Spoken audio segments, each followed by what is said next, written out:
Welcome back. So the finals of the Tuesday Night Eternal Invitational Spring Season. So as we've discussed on the stream previously, but just in case you're tuning in now, so gozuuu is already qualified for Worlds, therefore they will be taking the $50 prize.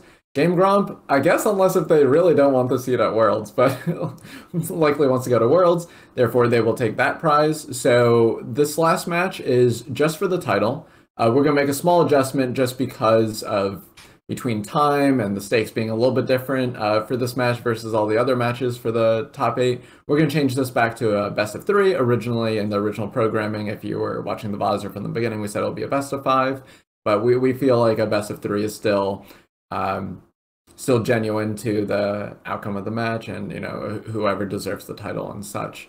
So it will be the interesting Elysian mid-range deck that gets the new promo, which you can still get right now if you sign on to Eternal and make it through that quest. The Nom Nom's Big Pan, which you know, did a lot of work in the top 4 against GameGromp's a little bit more stock, kind of similar to what we saw during the Throne Open, but with one end of an era Xena mid-range deck. So we're just gonna head down to the match and go for it. How do you feel about these opening hands? I'm so bad. Not too excited about GameGromp's hand. I guess it's fine, but I'd probably try and do a little better. For gozuuu, I think that is wildly unkeepable, and I hope he does better. I mean, literally has to. It's in the rules of the mulligan in this game that you will definitely have a more than one power hand. True. I've always wondered how the game would be if we made it so that way the first hand also had the uniform distribution. I would love that change, personally. I can count on one hand how many times I've kept a one power hand. It's not 0, but yeah, it's not more than 5. Yeah, and I feel like a lot of the ones I've had have either had Pledge or Inscribe or some way to cheat the extra one. Or 3 Seek powers, yeah. Yeah, classic. Okay, so we see the turn 2 Dinosaur Nest, and we actually see no answer for GameGromp here. Yeah, that Dinosaur Nest is set to do a decent amount of work here. GameGromp does have the Rat Kings, which can kind of deal with it, but... Yeah, as long as gozuuu keeps putting on the pressure, GameGromp's going to be slightly behind. Right, if GameGromp was on the play, they would have been able to play the Rat King, and that would line up a little bit better with the Dinosaur Nest. Here, you're kind of fighting from behind a little. Yeah, and because gozuuu doesn't have any of his endurance units, these Vikrams aren't really too exciting in GameGromp's hand. Normally, they're pretty big swings, but they're not going to be able to do anything too crazy.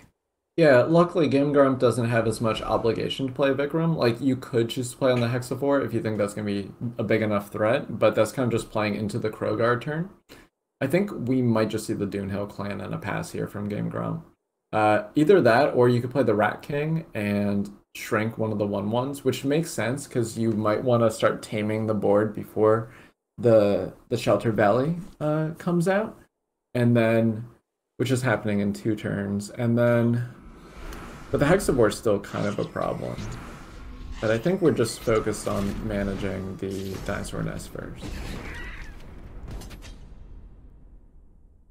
Yep, that's fair. And it's kind of difficult to attack into all that power, yeah, so no attacks into the Field Medic, but the Field Medic will gain a decent amount of life here.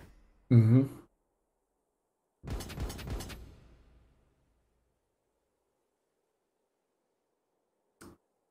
I'm not really sure about attacking with the 1/1. Let me double check the deck list. Guess gozuuu's just trying to push damage. Yeah, I don't think I really understand. It has to be to push through damage, but it's gonna turn into a 3/3 later. Oh wait, no. Yeah, I'm not really sure. Either way, so playing the Evelina Inscribe ability to be able to play Krogar next turn. Thinking about the Waystone Igniter, though. I like holding the Waystone Igniter, because, I mean, I'm always worried about dinosaur nests, so it's nice to have that insurance. Um, and everything else in Gozu's hand is kind of like insured against everything else. The Krogar's good against this Victrum. The Field Medic is kind of good against whatever. Yeah, I wonder if there's no blocks, if GameGromp is going to sacrifice the Field Medic to deal with the 1/1. But if that's going to happen, I think you do a pre-combat, because in Gozu C, you should, like, you could just trade anyways. Like, the rat for the 1/1 is always being offered. It's kind of an interesting situation, but it just means that, like, post-combat, you can just use the Rat King to sacrifice the Field Medic to make the Hexivore smaller.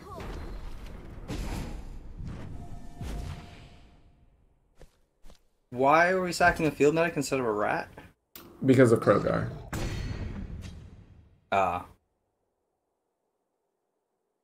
So, right, that makes sense. Yeah, I think you still play Krogar and maybe waste an Igniter too. Interesting. So, so we're gonna hold the Krogar and I guess leave up Field Medic? Yeah, this play is the best against Evelina, probably. But instead it's another Vikram. And we're probably going to see an attack with everything, even into this Field Medic. But the Field Medic's going to gain so much health. I mean, Gozu, with all these Field Medics, just really trying to attack a bunch. And we see yet another play respecting Rogar and Field Medic. Wow, just respecting literally the two cards in Gozu's hand. That's kind of amazing. Yeah, that's very impressive heads-up play. But GameGromp also not running into it, knowing I have all these reserves. Like, if I just have more time, I can just deploy all my cards, and it does line up pretty well for them. So I think just trying to do things in larger swings, maybe waiting until, yeah, just kind of, you know, biding time, using the Rat Kings one at a time. I'm surprised that we didn't Vikram steal again, but I guess we're using that, we're keeping that for like a last-ditch ace in the hole kind of play. Well, if you Vikram steal again, you can't sacrifice the unit, so then you walk into a Krogar. Oh, he had 5 power.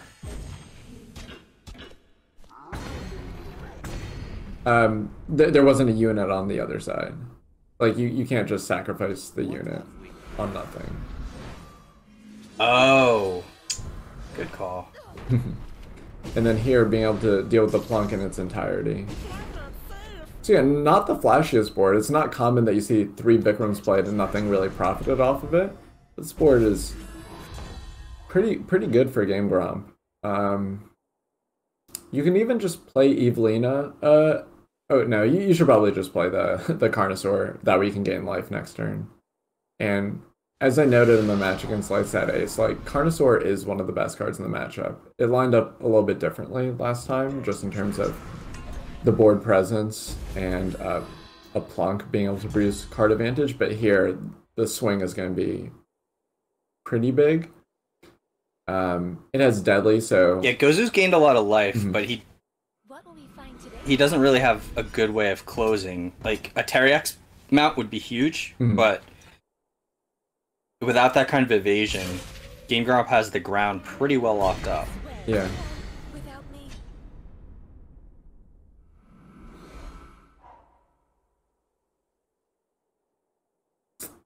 Let's see. Quick maths with the Sheltered Valley makes that pretty good. So let's see. If you block with 2 Rat Kings, it would have 7, and then each Vikram adds 1. So it would just have to be 2 Rat Kings and a Vikram if you want to trade.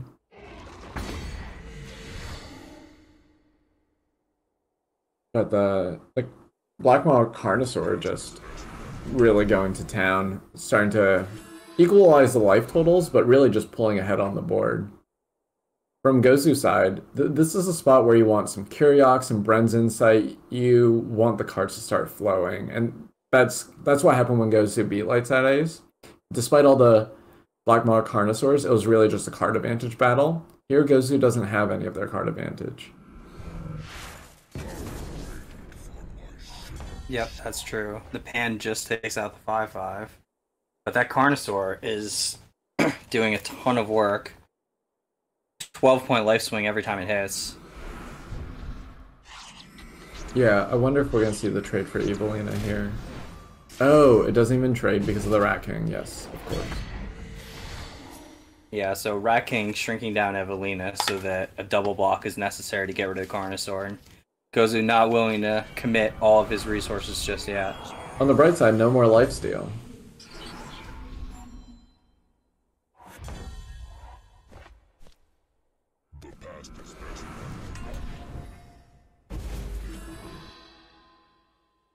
Krogar comes down, gains some life.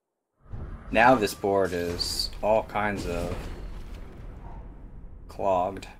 So the Rat King just kind of slowly making room for the Carnosaur to start doing work again. Oh wow, the Waystone Igniter just providing more bodies is pretty good for GameGromp. Yeah, that's pretty huge. Yeah, so you probably just kill the 1/1 and then attack with the Carnosaur. I think you send in Krogar too. Yeah, your life total is sufficient. Oh, that's pretty good too.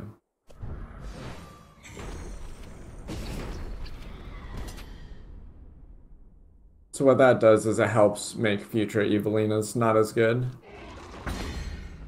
And kind of just has a very similar effect of like kind of multiple Rat King effects. Okay, Curiox off the top might be able to help. Not this turn, because the Dragon's Eye goes on top of the deck. I mean, it is true that and not playing the power by gozuuu might lose some to the eavesdrop. Yeah, I mean, this might be the flow of cards I was talking about. This might be the take it back in, and with 3 Vikrams already played, and GameGromp doesn't play any ways to get it back from the void, Curiox can actually start to make inroads on the board. Yeah, absolutely. It's gonna have to be a good Dragon's Eye, though. Are there any bad Dragon's Eyes, really? I guess not. That wasn't the best, but I think it's still fine. Yeah, I want to see a Pan. Okay, yes. Rin's Insight into the Pan to kill all the Rat Kings. Pan. We're digging. Also, it is going to pump that Curiox again. Oh my gosh, watch Wolf calling his shots. Pan. It's like the character in Dragon Ball Z. Pan. Alright, so killing all the Rat Kings, getting in with the Curiox. If we played the power the turn before, we would have been able to play the Dinosaur Nest, so that's kind of unfortunate. Probably just lose it to the eavesdrop now. Yeah. Oh, you need to attack with the Krogar first, because now it gets pumped. Oh wait, no. Wait, I thought the Pan... It's when you discard? Oh, I thought it's when... These new cards. Okay, wait. It should have been pumped. Alright, someone send something to Direwolf. They definitely discarded those cards. I'll leave chat. that is a bug. You know, you're right. Chat, you have the time. Can you go submit to Direwolf that when your opponent makes you discard, it doesn't work? But yeah, that's a bug, so we're gonna have to replay the game. Just kidding. So looks like we're gonna have a best of 5 match either way. With another Dune Hill clan off the top, gozuuu's deck not really designed to play from behind in situations like this. So we're gonna see game 1 go to GameGromp. I mean, it would be cool to see, you know, the actual winner of the Tuesday Night Eternal be the person that goes to Worlds instead of, you know, the runner-up sort of thing. So halfway there for GameGromp. Yeah, no, that was interesting because gozuuu was pulled way ahead early. I mean, was that what 37 life at one point that game to 9 or 7? Yeah, and then the Black Maul Carnosaur just really being able to do it. The card just, like you said, it just puts in so much work. It really does. I mean, it gained like 24 life, killed 2 units. What more do you want out of a 5-drop? Right. 5 isn't that much. Like when we start talking 6, like that starts to feel like a lot. But 5 is like, it's gonna happen like most games. Like you're gonna be able to play that Carnosaur. As you said earlier in the stream, you haven't regretted crafting yours, right? No, not at all. I might craft the other two. Nice. So yeah, we're just waiting for, you know, the whole play draw thing, just making sure that the players might take a break in between the games. But title match on the line. So who's going to be the Tuesday Night Eternal champion? Yep, will it be gozuuu, who won 2 seats to get here, or GameGromp, who has defeated everyone else and is already going to Worlds?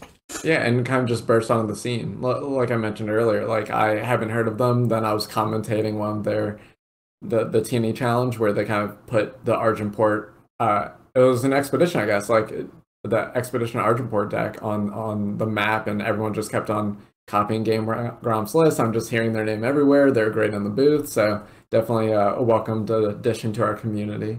So and you know I look forward to playing against both of these competitors in December during the World Championships for Eternal this year. And, you know, maybe I'm so bad will be there too, right? I'm certainly going to try. I don't have my ticket punched as safely as you do, but yeah, no, I would love to get my seat at Worlds. I have not been there yet, but had a few teammates there a couple times, and at the very least, I'll be here in the bleachers cheering you on. Yeah. But and you're no slouch when it comes to draft either, and that's what the next open is. So you know, I'll be looking forward to see how you do for that one. I am excited and definitely been drafting a ton in prep for that. Mm-hmm. So we'll hopefully be able to go down to the match. Oh yeah, that timing is so good. Perfect timing. Yeah.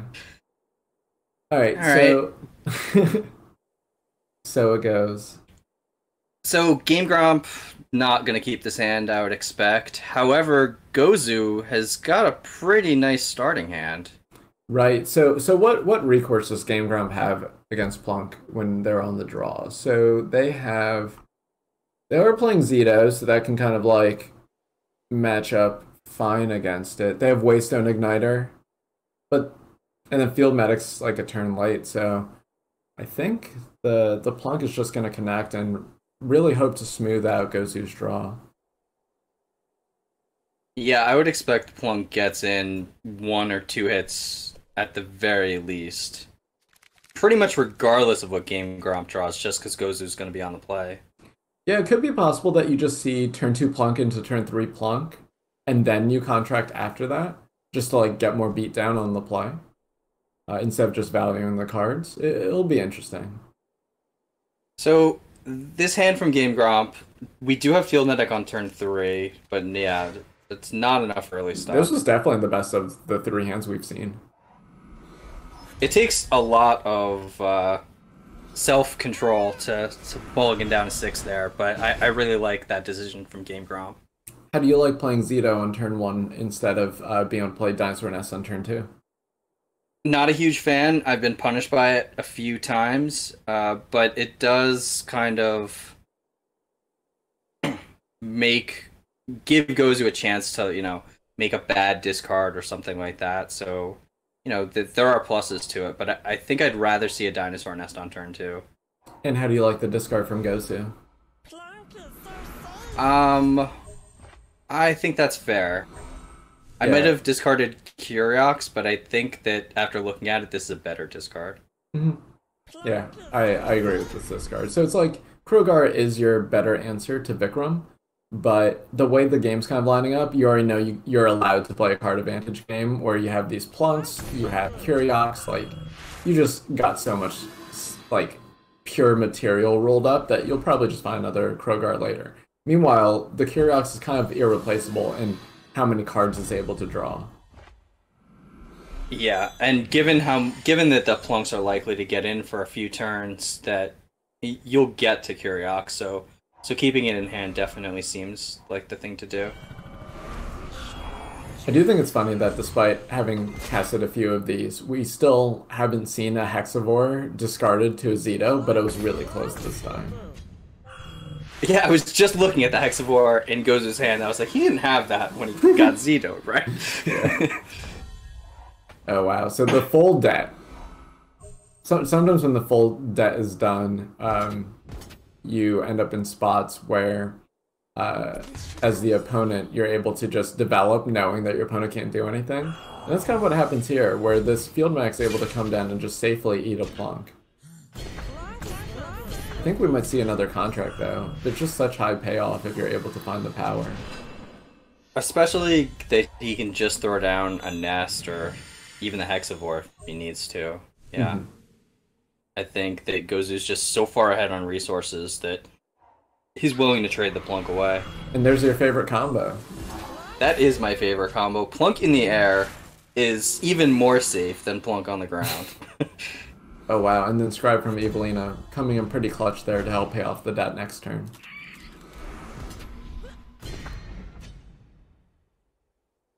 These field medics are, once again, just trying to help with the life total, but the plunk is just providing this stream of cards that's going to be pretty hard for GameGromp to keep up with.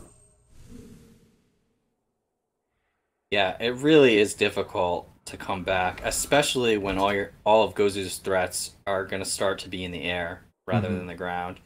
Because these decks are very good at creating like ground stalls, but they are much less effective as stalling in the air. Well, it's because if you stall in the air, you can't flap your wings anymore, and then you fall down to the ground. So I just gotta. Oh, here we go. Zito. Is Zito gonna find a Hexavore for the first time?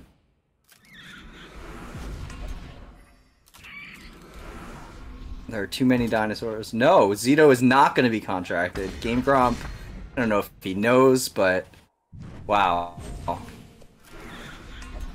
What a play.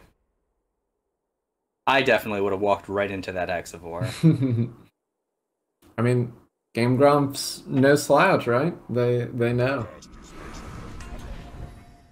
They've really played around cards in their opponent's hands pretty perfectly for a few matches now. It's been a really a great treat to watch.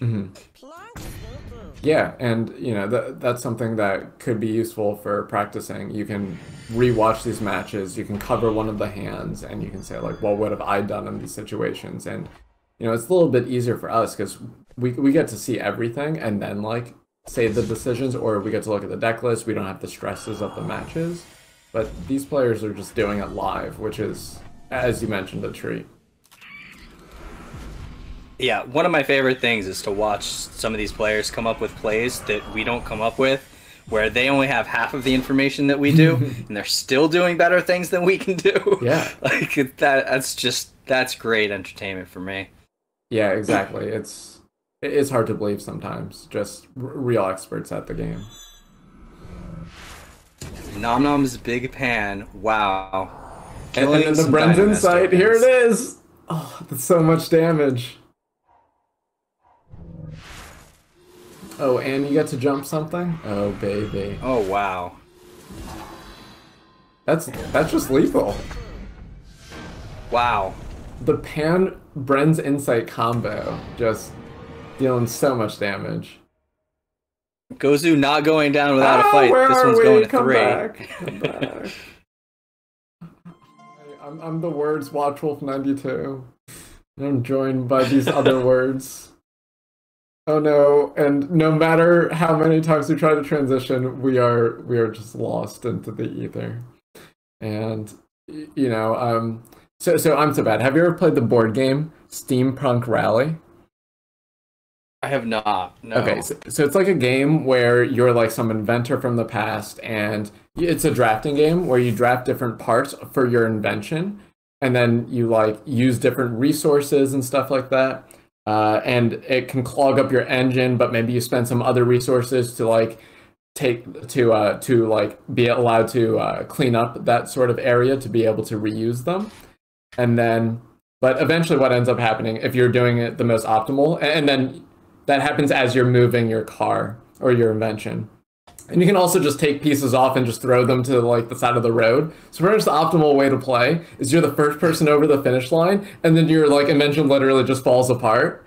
And so you're like, you know, trying to maximize all the stuff, and then like just discard all the cards you drafted, and your invention's just like just you sitting down, like just nothing around you. Your car can't even move anymore. that's what's happening with this production. We you know, we just went all out in the beginning, just had all this stuff, and then now, you know, all the assets are just being thrown away for some reason. The production's been up for too long. Hey, we did it. We got it in when it counted. Okay. So we're in overtime now. So anyway. luckily we still have this. Apparently we can still watch the match and have both hand cams. So we're lucky there. So GameGromp on the play. Oh, we need gozuuu to mulligan just so that way we can see Hexavore discard to Zito. I know GameGromp's going to turn one Zito contract. Yeah, I have to say I am in favor of that. I do like this opening hand from GameGromp too. I think you are going to keep it. Yeah. On gozuu's side, I think that's actually also a keep. I know. It doesn't have anything turn 1, but turn 2 plunk is pretty good. I know. I just want to see the Hexavore. I mean, I do want to see a free Hexavore, but you know what? GameGromp is so good, he might smell it out again. Oh, wow. And then, I mean, you could discard the plunk and take that and, you know, draw a card there. True. I'm not sure that is what we're going to see, but that is an option. It always surprises me when I discard my plunk out of the hand, and the game is like, do you want to take that? For me, the thing that screws me up is when they Zito me and it looks like I'm taking that. Oh, look at that Hexavore right oh, on top. No! Come on! So close to the dream. If only gozuuu went first, we could have one more Zito, please. Alright, yeah, so that decision's kind of interesting between Dinosaur Nest and Plunk when you're on the draw. Yeah, I was just going to ask you about that. I'm in favor of playing the Plunk there. How do you feel? I think just the Sheltered Valley is like pretty important for how the overall like texture of the game. Like you have Hexavore and Evelina in hand, so just like being able to flip sooner is better than later. I guess I'm always worried that my Zenith opponent is going to just play an Igniter and my Dinosaur Nest will be for naught. But I guess the Igniter messes with the Plunk anyway. So. Exactly, like the 2/1 bodies are enough in that scenario. So yeah, I like this. I'm a little bit surprised that GameGromp didn't choose to sack. Oh, I guess they want the Zito to block the Plunk and then devour this turn. I was gonna say I was surprised to not see it sacrificed. Which means gozuuu should be able to sniff out this devour because that's like the only thing that makes sense. Well, oh yeah, I guess he can't be holding up field meta. Field meta because he doesn't have the double time. Right. Come on, Zito. Oh, come on. It's all right. Only 8 cards to go. The Hexavore might even be in hand by then. Oh no. Oh, there we go. There we go. There's too bad it's going to be the two. Carnosaur. Yeah, it's going to be the Black Mode Carnosaur. Yeah. It's okay. We're going to draw a power for the Krogar or something. No, Teriak's Mount. I don't know. Okay, so we did draw a power. I guess Krogar can silence the Rat King. Yeah, so this attack is just saying, your Black Maul's really good. I have to pan it. Do you ever trade the Rat King with a Plunk? I think you want to tame the Dinosaur Nest. And then they can't take that this turn if their plans to pan it. And then GameGromp knows that that's the only card that gozuu's representing. So you just take 3 damage. They never draw the card. Those high-level plays, yes, very impressive. Alright, I think it's time for Zito. The worst part is I know it's not going to contract, and it's so sad. Well, I'm guessing you play Nest first? No, I guess that doesn't matter. You probably... So, I think GameGromp's just trying to think, like, okay, fine. You're probably going to use your Plunk next turn, though. What am I going to do against that? Yes! Alright, you have lived the dream, as has gozuuu. Gets a free Hexavore. Oh, and now it pumps. It just didn't know on the other one. Yeah, that's interesting that just Eavesdrop didn't work with the Nom Nom's pan. Yeah, it's probably because of just the action of like discarding and then moving around and stuff like that. Alright, Direwolf, if you're watching, we found a bug. I already told chat to report it. All right, so the Hexavore being able to make inroads on this board. The Bren's Insight, also great. Wow, Nom Nom's Pan. I have to say, I'm pretty impressed with the synergy that GozuUu's put together with this. That is a lot of pressure this turn. Yeah, I saw the card and I didn't think it would do much. Like I thought it was just like a cool removal spell for unleash cards, but I didn't think about Bren's Insight. That was definitely a pretty cool deck building decision. So interesting that this Zito did not discard. I feel like I definitely would have pulled the trigger on that with 2 cards left in hand.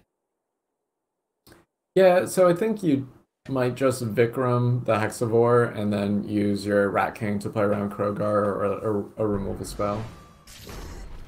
Oh, interesting. What have we?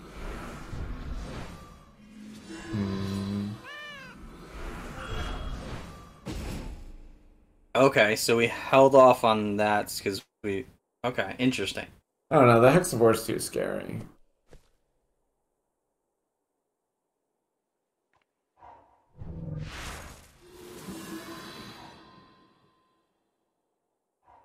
Yeah. So Krogar's gonna silence the Vikram to get the plunk back. I think and just you want to attack with the, you want to attack with the Hexavore. You want to attack before you Krogar.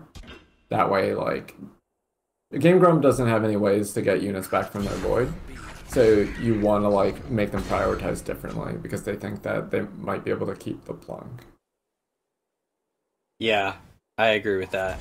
I do think that was a slight misstep, but not sure that it's gonna matter. Yeah, here there's just so many overwhelm units on gozuuu side. Yeah, the Rat King can deal with the plunk, but the plunk isn't even the big problem anymore. Wow, so all that overwhelm. So gozuu's gonna double qualify for Worlds, like formally. Apparently that's a feat that's only been done by the Boxer and Eric 9099, so we'll be in good company in a single season, like to qualify for Worlds twice. To have won 2 seats to this Invitational and then take it down while already qualified for Worlds is just unbelievable. Yeah. I mean, that is quality gamesmanship right there. And that's it. Gozuuu is our winner. So congratulations to both players. Gozuuu will receive $50, and GameGromp, you didn't win, but you are still going to Worlds. Yeah. And don't forget, just for making top 8, there were prizes throughout, cash prizes from the community. So Gozuuu, congratulations on your title. So, you know, sometimes, you know, the double top 4 win is like still very impressive and gets you to the same spot, but being able to say you won a tournament, that feels very different. So congratulations to them. Yeah, absolutely. You have earned all of bragging rights. And while we have a minute, I would definitely like to say thank you to all of our competitors and casters in production, and especially all of the people that have donated to our prize pool and helped this whole Tuesday Night Eternal happen. This season has been incredible, and I mean, today was just great. Like, those matches were awesome. I really enjoyed this. Yeah, this was definitely a Worlds level tournament. Any of the competitors would have been, you know, no one in the community would be like, oh yeah, that person doesn't belong in Worlds. Like it was just a stacked field, and to see, you know, gozuuu come out on top and GameGromp, you know, get the Worlds invite, it was quite an adventure every step of the way. But yeah, so definitely, you know, thank you also to just, you know, chat, like all these people participating. We have a great community, and it's this sort of tournament series that's kind of like the embodiment of that. Like, you know, everyone's doing this out of, you know, the goodness of their heart and stuff. So for specifically today's production, I'd like to thank I'm So Bad and Marvin the Imp, SRFS in the background with Duo Cat, but just people throughout the season, you know, Theo, Kate, Ilya, GameGromp. I'm going to forget all the people that were in the booth at various points in time. Stormguard. Yeah, just everyone did so much work. Is there anything else you want to shout out or anything like that? I'm so bad. Well, I just want to say that, you know, these Tuesday Night Eternals really couldn't happen without the donations from the community, between the Misplay and Telemachus and Gibbon Plus Plus. You guys have all been great. Cassandrith, and speaking of Cassandrith, once again, a reminder, Cassandrith is doing the Slimes of Summer for I think we have July, a slide for that one, right? I do think we have a slide somewhere. But yeah, so for the whole month of July, all subs, bits, and ad revenue is going to the Trevor Project. So if you are going to subscribe to Tuesday Night Eternal, we ask that this month you just send it over to Cass. We love all the stuff that he's doing. And thank you to everyone. Any final words for us, Watchwolf? Well, so after this, there's the draft open. So I hope this ignites the fire in people from just a competitive point of view.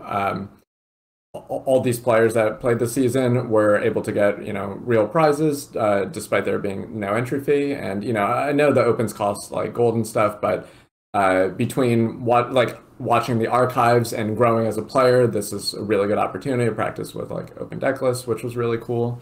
And you know, the season ran pretty smoothly, and there were just so many volunteers and kind of like a rise to arms for it. So I just want to thank everyone that, you know, every bit counts, whether or not it was, you know, money, effort, all-nighters, despite, you know, our community being a bunch of people around the world.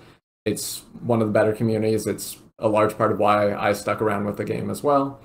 And I'm just looking forward to see how we're going to fill out the rest of the players and worlds between the rest of the opens, along with, you know, various other spots that might be up for grabs. So, yeah, thanks everyone, and see you later.